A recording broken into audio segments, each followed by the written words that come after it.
खोजी टीवी के मुअज़्ज़िज़ दोस्तों, मार्च 2022 में श्रीलंका में पेट्रोल का आखिरी जहाज आया। जहाज 2 हफ्ते समंदर में खड़ा रहा, लेकिन हुकूमत के पास डॉलर्स नहीं थे। जहाज वापस चला गया और इसके साथ ही श्रीलंका का डिफॉल्ट शुरू हो गया। मुल्क में पेट्रोल खत्म हुआ। पेट्रोल की वजह से बिजली की लोड शेडिंग और ट्रांसपोर्ट बंद हुई। फैक्ट्रियां भी रुक गईं। ट्रांसपोर्ट की वजह से खुराक का बहरान भी पैदा हो गया और रही सही कसर बेरोजगारी ने पूरी कर दी। यहाँ तक कि हुकूमत ने 12 अप्रैल 2022 को डिफॉल्ट डिक्लेयर कर दिया और इसके बाद पूरा मुल्क सड़कों पर निकल आया और अवाम के हाथों जो भी चढ़ गया, वो हुकूमत हो या अपोजिशन, ब्यूरोक्रेट हो या ताजिर, उसको फेंटा पड़ गया।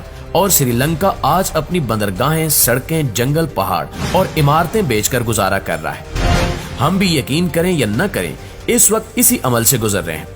पेट्रोलियम मिनिस्ट्री ने कुछ दिन कबल स्टेट बैंक को खबरदार कर दिया कि मुल्क में पेट्रोलियम मसनूआत की किल्लत शुरू होने वाली है। तेल दरामद करने के लिए एलसीज नहीं खुल रही। पीएसओ का एक ऑयल कार्गो कैंसिल हो चुका है। दूसरे की डिलीवरी 23 जनवरी को मुतवक्के थी, लेकिन इसकी एलसी भी नहीं खुल सकी। पाक अरब रिफाइनरी के 5,35,000 बैरल के 2 ऑयल कार्गो भी लाइन में है। पाकिस्तान रिफाइनरी लिमिटेड का एक कार्गो 5,32,000 बैरल तेल लेकर 23 जनवरी को पहुंचेगा, लेकिन इनकी एलसी भी नहीं खुल पा रही। लिहाजा फरवरी में तेल का बहरान शुरू हो जाएगा और मार्च और अप्रैल में ये क्राइसिस शदीद हो जाएगा। और अगर खुदा न खास्ता ये हो गया तो पेट्रोल पंपों पर भी लाइनें लग जाएंगी, खुराक की सप्लाई भी बंद हो जाएगी, पब्लिक ट्रांसपोर्ट, मेट्रो ट्रेन और जहाज भी रुक जाएंगे, बिजली की खौफनाक लोड शेडिंग भी शुरू हो जाएगी और रही सही फैक्ट्रियां भी बंद हो जाएंगी। ये एक सूरत हाल है, जबकि दूसरी तरफ सरकारी मुलाजमीन की तनख्वाहें भी रुकना शुरू हो चुकी हैं। जनवरी में आधे सरकारी महकमों की तनख्वाह 10 दिन लेट हुई। फरवरी में क्या होगा ये कोई नहीं जानता। पाकिस्तान के सिफारत खानों को सितंबर से तनख्वाहें और किराए नहीं मिल रहे, जिसकी वजह से सिफारती मिशन तकरीबन बंदिश के करीब हैं। अब आप खुद अंदाजा कीजिए कि अगर एम्बेसी को किराए, पेट्रोल, यूटिलिटी बिल्स और तनख्वाहों की रकम नहीं मिलेगी तो फिर ये कैसे चलेंगी। चुनांचे सिफारत खानों के हालात बहुत खराब हो चुके हैं। नाज़रीन गिरामी, इंडस्ट्री की सूरत हाल देखनी हो तो आप फैसलाबाद, सियालकोट और कराची का चक्कर लगा लें। 75% कारखाने बंद हो चुके हैं और इनसे मुल्क में बेरोजगारी का खौफनाक तूफान आ रहा है। आटे का बहरान भी पैदा हो चुका है। कुकिंग ऑयल भी मफकूद होता जा रहा है और डॉलर मुंह मांगी कीमत देने पर भी नहीं मिल रहा। चुनांचे अगर ये कहा जाए कि पाकिस्तान तकरीबन डिफॉल्ट कर चुका है तो गलत नहीं होगा। ये हालात हैं और दूसरी तरफ कराची से लेकर खैबर पख्तूनख्वा तक एक सियासी सर्कस चल रहा है। इमरान खान ने खैबर पख्तूनख्वा और पंजाब असेंबली तोड़कर मुल्क की कब्र खोद दी और पीडीएम की हुकूमत ने अपोजिशन के इस्तीफे मंजूर करके मुर्दे को नहलाना शुरू कर दिया। कराची और हैदराबाद में बल्दियाती इलेक्शन हुए और पार्टियां डंडे लेकर एक दूसरे के आमने सामने खड़ी हैं। पंजाब में निगरान वज़ीर आला के इंतखाब ने भी खिड़कियां तोड़ना शुरू कर दी हैं। मोहसिन नकवी चौधरी बिरादरान के रिश्तेदार हैं। ये चौधरी शुजात हुसैन की भांजी के खाविंद हैं और चौधरी परवेज इलाही इन्हें तस्लीम करने के लिए तैयार नहीं है।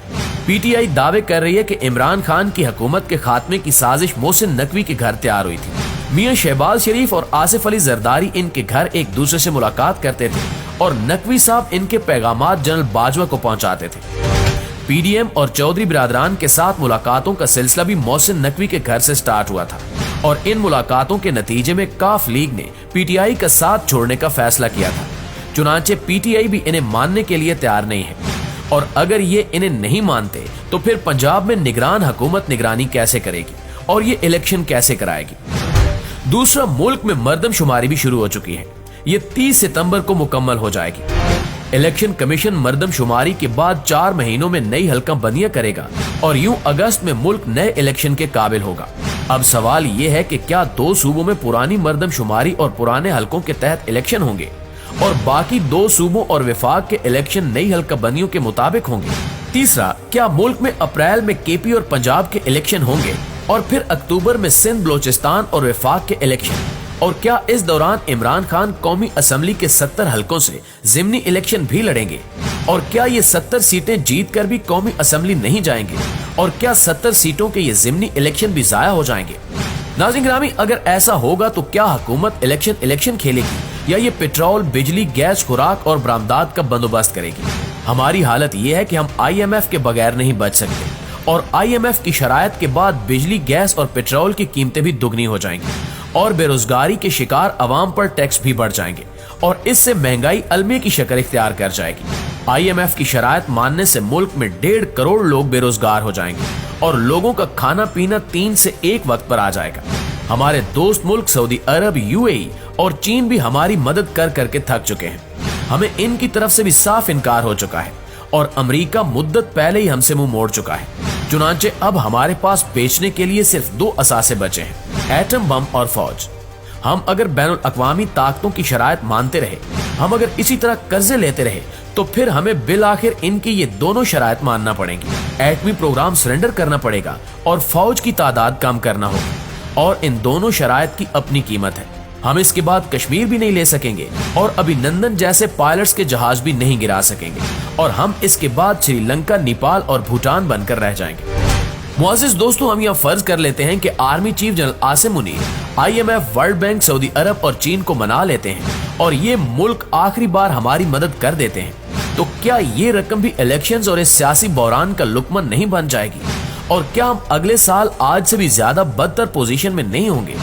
चुनांचे अब सवाल ये है कि इस सूरत हाल का आखिर हल है क्या? इसका सिर्फ और सिर्फ एक हल है। फौज मुल्क के तमाम स्टेक होल्डर्स को इकट्ठा बिठाए, अपनी गलतियां तस्लीम करे, माजरत करे, सियासतदानों को इनकी गलतियां बताए और फिर एक चार्टर ऑफ पाकिस्तान साइन कराए और इसके बाद बहरानों का बाब हमेशा हमेशा के लिए बंद कर दिया जाए। हम फैसला कर लें कि मुल्क में आज के बाद कोई एक्सटेंशन नहीं होगी।